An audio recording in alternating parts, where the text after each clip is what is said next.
All right, welcome to this talk on generalized entropy accumulation for quantum cryptography. I'm Tony. This is joint work with Omar, Fawzi, Sutter, and Renato, Renner. And what I'll talk about is a new information-theoretic tool called generalized entropy accumulation that can be used to prove security of quantum cryptographic protocols. Now, for this talk, I'll mostly focus on one particular cryptographic protocol, namely prepare and measure quantum key distribution. But I want to stress up front that this is really a general information-theoretic statement, and prepare and measure QKD is an example application. Now, it happens to be a very practically relevant example application, which is why I'm focusing on it here, but it's by no means the only one. Okay, so given that we'll mostly talk about prepare and measure QKD, I'll begin by just reminding you of the setup there and of the notions of collective and general attacks. Then I'll tell you how to prove security of prepare and measure QKD protocols using this new generalized entropy accumulation theorem, or generalized EAT for short. Then I'll explain this generalized EAT in a bit more generality, just as an information-theoretic statement, and I'll end with some open questions. Okay, so in prepare and measure QKD, we have two parties, Alice and Bob, who are connected by an authenticated classical channel and an insecure quantum channel. And insecure here means that an adversary Eve can just tap into this channel, receive whatever quantum message Alice sent, modify this in arbitrary ways, and send on this modified or a different message to Bob. So really the scenario is more like this, where we can imagine that Alice sends a quantum state to Eve. Eve may or may not do something to that state and forward that state to Bob. Right, and the goal is that Alice and Bob want to run some protocol, some QKD protocol, such that at the end they possess some shared keys, so some bit string that they both know that Eve has no information about. Now, there are two sort of widely considered security notions in QKD. The first is security against general attacks. And this is what you would really intuitively expect security to mean. It means that the key that Alice and Bob generate at the end of this protocol is secure no matter what Eve does. And it also takes into account the fact that Alice and Bob will only execute some finite number of rounds. And as a result, we have to take into account finite statistics effects. So this is what is necessary to use a protocol in practice. Unfortunately, it can be quite hard to prove this. And the intuition here is that these general attacks that Eve can run can be very complicated global attacks, right? So this is a multi-round protocol, and Eve's attack can be correlated or even entangled between different rounds. And this makes it quite hard to prove security. Now, a much simpler thing to accomplish usually is proving security against collective attacks. And this means making the extra assumption that Eve behaves in an IID manner. So this means that she picks some single round attack, and she just executes this attack independently in each round of the protocol. And also for simplicity, usually it's assumed here that Alice and Bob execute infinitely many rounds so that we don't have to deal with finite size statistics. Now, this is of course a completely unrealistic assumption. There's no reason whatsoever that Eve should behave in this IID manner in the real world. So proving security against collective attacks is kind of useless in practice. But it is much easier. And in particular, there exist general numerical methods for doing this that more or less allow you to just have some sort of description of the protocol, plug this into the computer, and the computer will, with sufficient time and memory, compute key rates that are secure against collective attacks. Right now, you might wonder, given that this is such an unrealistic assumption, why should you even care about collective attacks? And I think the main reason really is that it can be shown that for many protocols, security against collective attacks implies security against general attacks. So this is a kind of proof technique that uses very powerful and general tools that I'll call a reduction to IID. So the reason for this name is that it reduces the problem of proving security against general attacks to this much simpler problem of proving security in this IID scenario. This notion of a reduction to IID is much more general in quantum cryptography than just for prepare and measure QKD. And indeed, there are existing tools for doing this. And this generalized EAT, that's the subject of this talk, is a new tool for doing this that has certain advantages over the previous ones. So I want to spend just one slide kind of comparing the main tools, the existing ones and this new one in generality to see which one is useful. So the two prominent existing tools for doing these reductions to IID are the quantum definity theorem and the kind of original entropy accumulation theorem. The quantum definity theorem is applicable to more or less any symmetric protocol, including these prepare and measure QKD protocols that I had on the previous slide. And I put this as a positive because this restriction to symmetric protocols is really not very strong. So you can take most protocols and kind of symmetrize them if need be. So it's applicable quite generally. The big downside of the definetti technique is that the bounds that you get depend on the dimension of the quantum system. So on the dimension of this quantum system that Alice sends out here. And this means that this technique is pretty good for simple low-dimensional QKD protocols. It's technically still applicable, but pretty bad for high-dimensional protocols. And it's entirely useless for device-independent protocols because there we have no control over the untrusted quantum devices, and as a result, also no control over the dimensionality of the quantum systems that these devices use. Now, the entropy accumulation theorem is applicable to entanglement-based protocols, not prepare and measure protocols. And what an entanglement-based protocol is basically, instead of Alice sending a quantum system to Bob via Eve, Eve will prepare a quantum system, some entangled quantum state, and distribute parts of that state to Alice and Bob. Now, I put this as a negative here because these entanglement-based protocols are much harder to implement in practice than prepare and measure protocols. The advantage of the EAT, though, is that the bounds are independent of the dimension of the quantum system.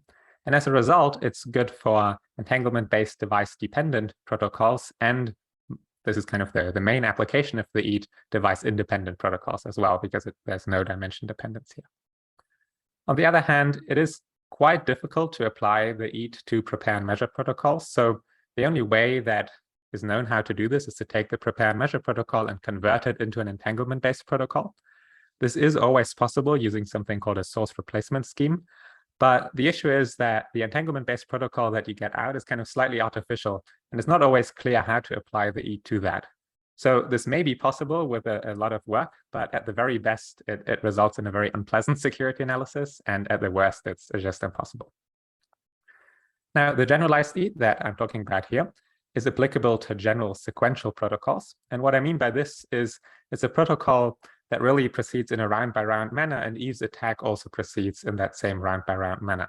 So for example, in the context of prepare and measure QKD from the previous slide, this means that Alice sends out the quantum system to Eve, Eve forwards the quantum system to Bob, and only once Bob has received the quantum system does Alice send out the next system. So it's really sort of strongly sequential, and Eve only ever holds one of Alice's quantum systems at a time.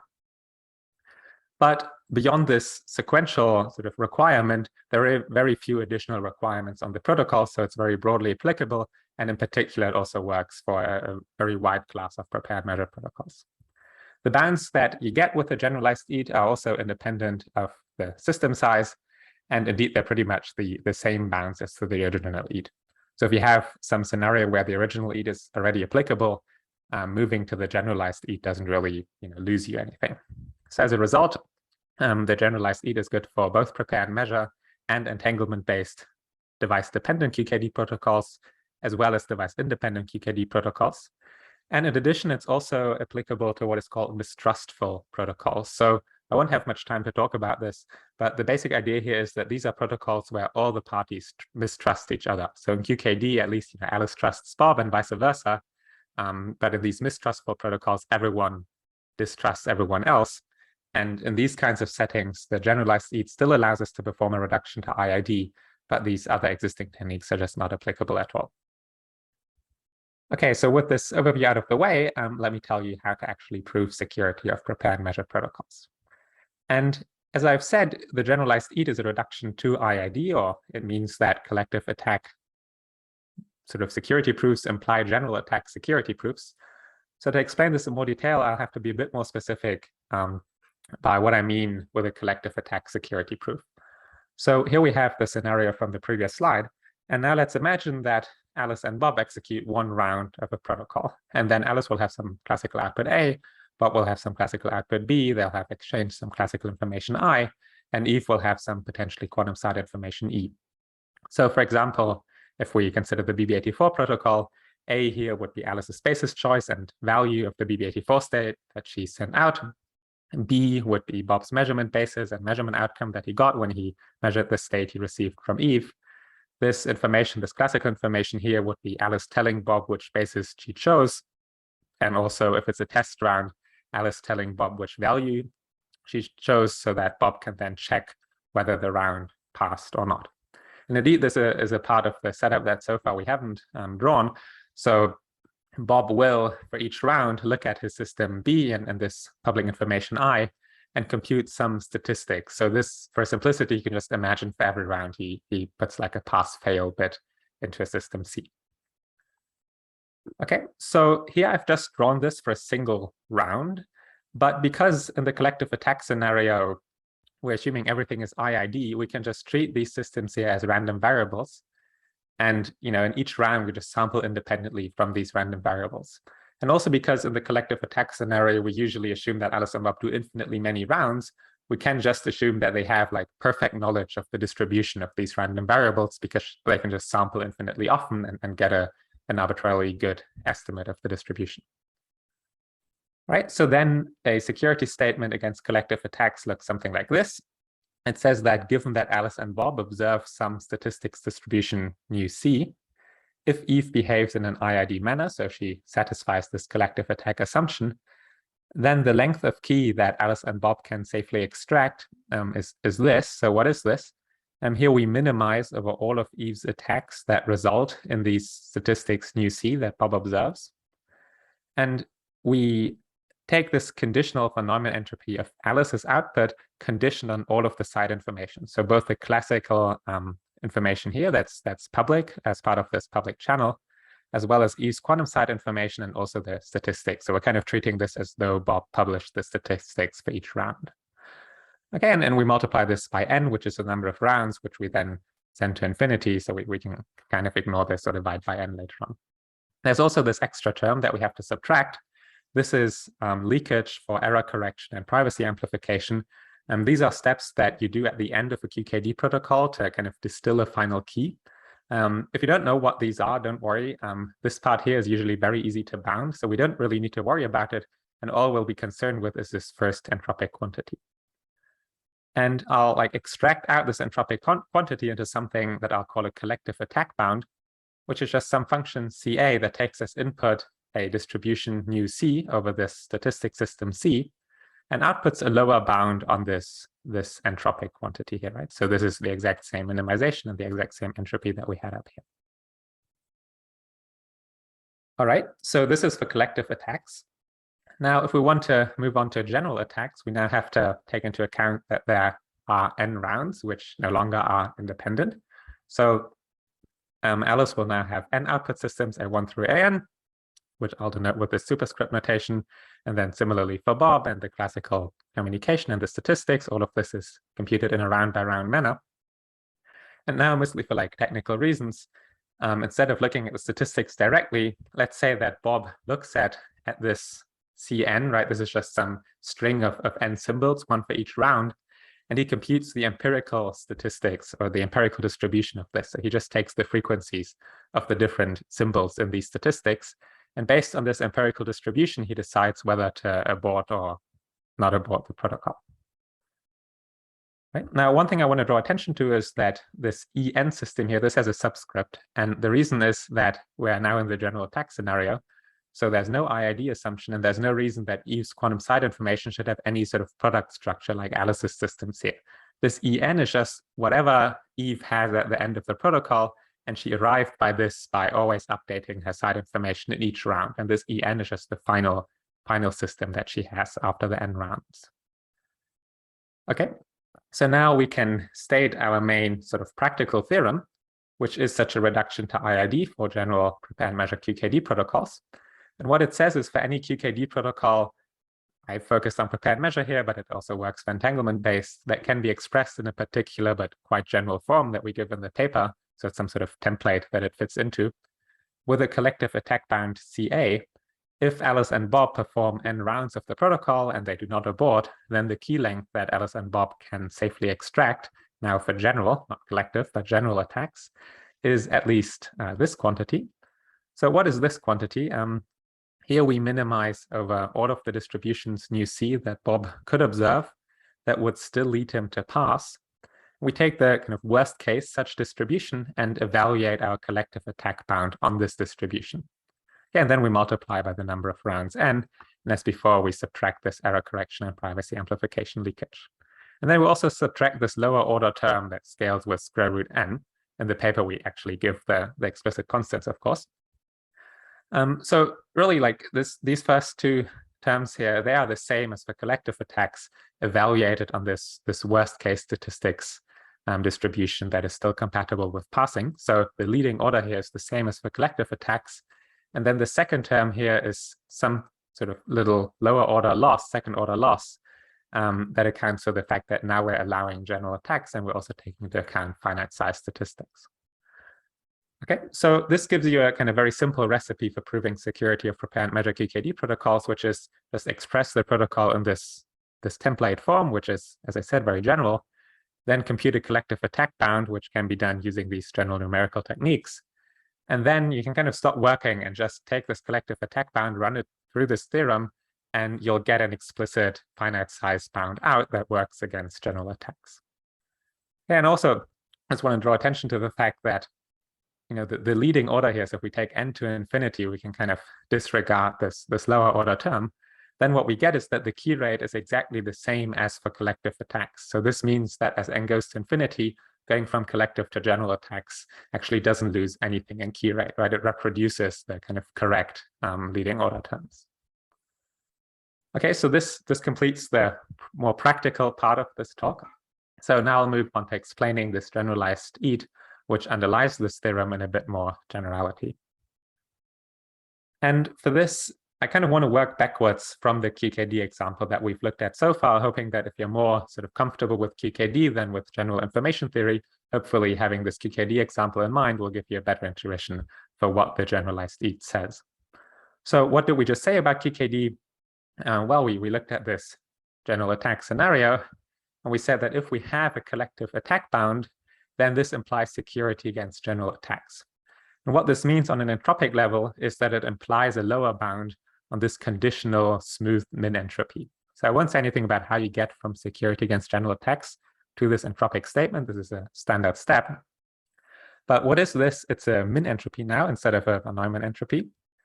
And it takes all of Alice's output, so AN, and conditions on all of the side information IN, CN, and the final side information that Eve has, EN. And then here we minimize over like attacks that pass with at least some tiny probability, and here we condition on passing and so on. But really, I want to sweep these statistics aspects under the rug and just morally say, what do we need from a generalized EAT for this to work? We need a way of bounding this min entropy in terms of these single round von Neumann entropies. Okay, so this is what we want. And now to get from here to the EAT, we'll kind of take our QKD protocol and treat it much more abstractly, just as a sequence of quantum channels. So this proceeds round by round, right? And we'll kind of make a quantum channel for each round. So in the first round of the protocol, what will happen? Well, Alice will get some output A1, Bob will get some output B1, there's some I1, there's some C1, and Eve has side information E1, right? So for any fixed attack that Eve runs in the first round, we can model this whole thing as just some quantum channel, right? That just simulates Alice and Bob's execution of the protocol and whatever arbitrary attack Eve runs in this first round. Okay, so this map M1 just simulates this and outputs the systems that I just mentioned, except that we now trace out Bob's output B1 because it doesn't even show up in these entropies here. And just for simplicity, I'll summarize these systems into some E1 tilde, which is all the side information that Eve has access to after the first round. All right, now we can keep going to the second round. But now we need to take into account that the attack that Eve chooses in the second round may depend on the side information that she collected in the first round. So we'll do the same thing. We'll have some map M2, which simulates Alice's and Bob's execution of the protocol, and whatever arbitrary attack Eve chose in the second round. This can be totally different from the attack in the first round.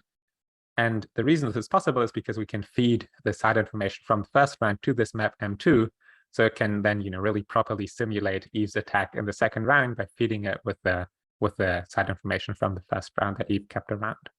Now we can just keep going for all of the rounds, right? And we get a process that looks something like this.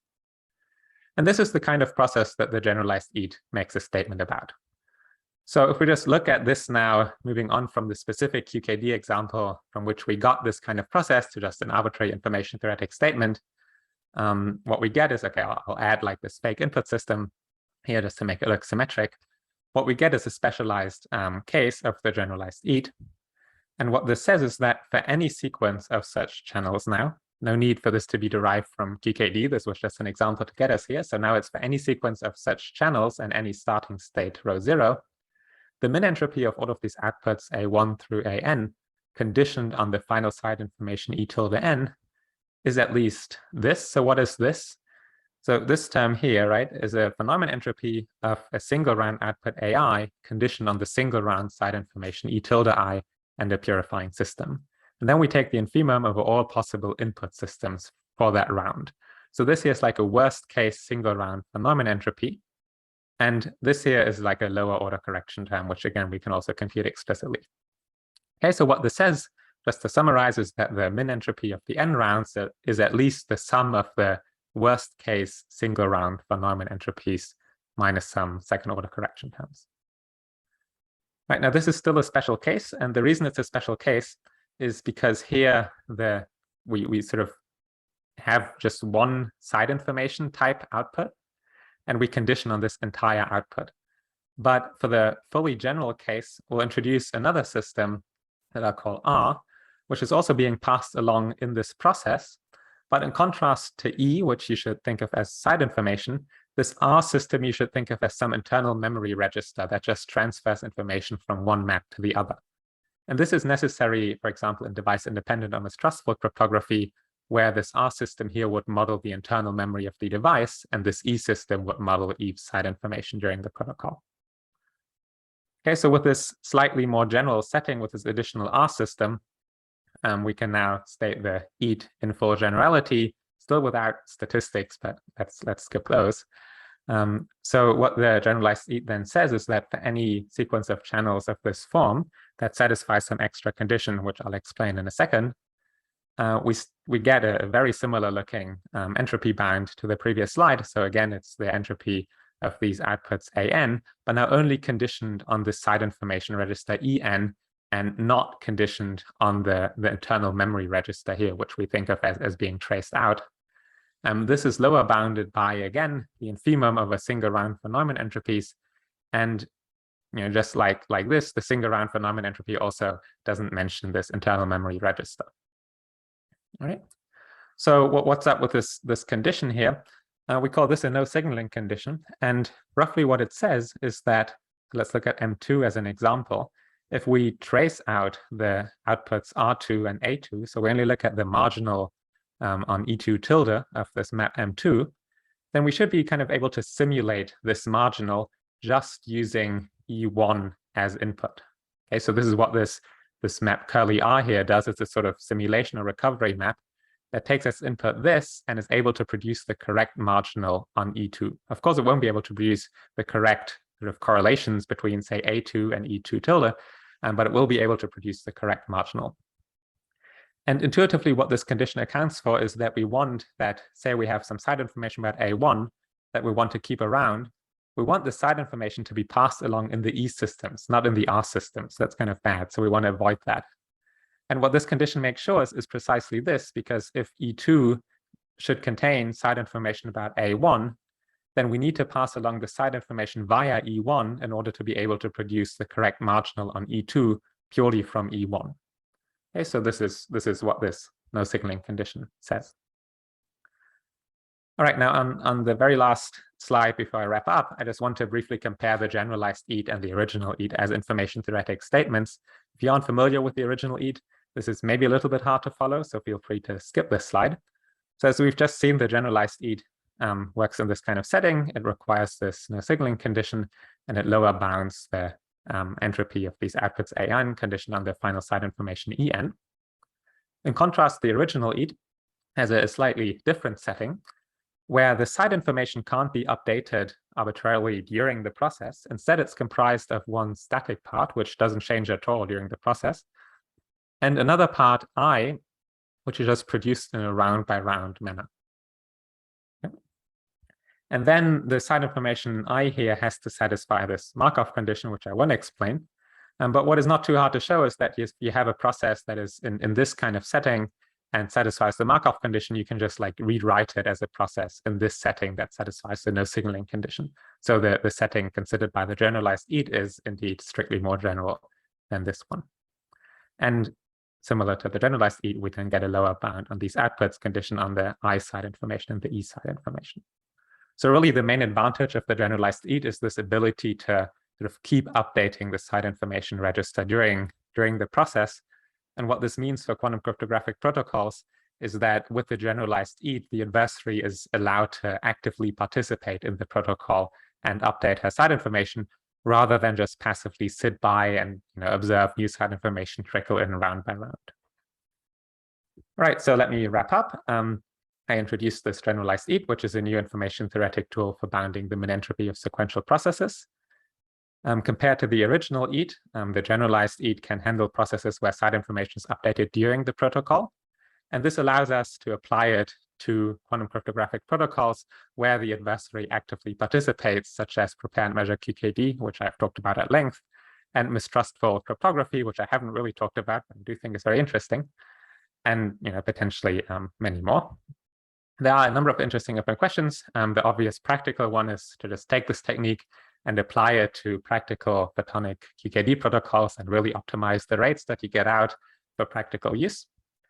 I think it's also possible to apply the generalized EAT to more mistrustful DI crypto. So in the paper, we give the first sort of multi-round proof of something called blind randomness expansion, which is more or less like the simplest mistrustful crypto protocol. But I think it should be able to also prove security for more complicated, like conference type protocols. And finally, one can try to improve the generalized EAT itself. One nice thing from an information theoretic point of view would be to extend it to relative entropies. Maybe more on the practical side, the way we currently handle these statistics doesn't feel quite right. It does work and it gives decent bounds, but it doesn't seem quite right yet. So I think that there should be a more elegant way of doing this as well. All right, so I'll stop here and thank you very much for your attention.